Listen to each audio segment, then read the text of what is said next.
Okay, Dwayne, so dankie dat jy vandag hier is.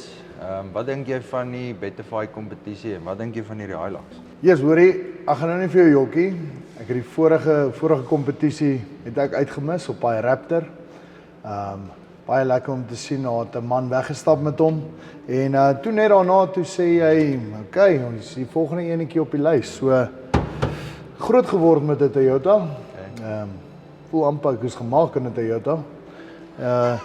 Ou's betroubaar, jy weet. Tuurlik. En yes man, dit is ongelooflik. 'n Splinternuwe Toyota Hilux Legend.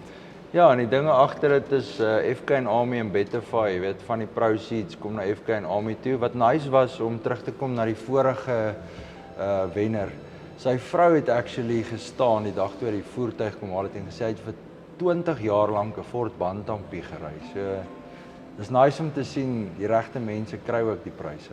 Nou sit hy hoog, né? Wel, hulle sê jy moet nooit groter as die game raak nie. Stay humble en ja, wat sal jy vir die mense sê? Ek sal vir jou sê, né, om deel te wees van hierdie en om hierdie ouetjie by jou huis te kry.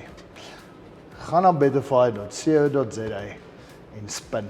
Laat julle dit gehoor, mense van Suid-Afrika se eens legend, the Thor, sit agter saam op 'n bakkie en ons kan nie wag om hierdie voertuig vir jou daar buite te kom aflewer.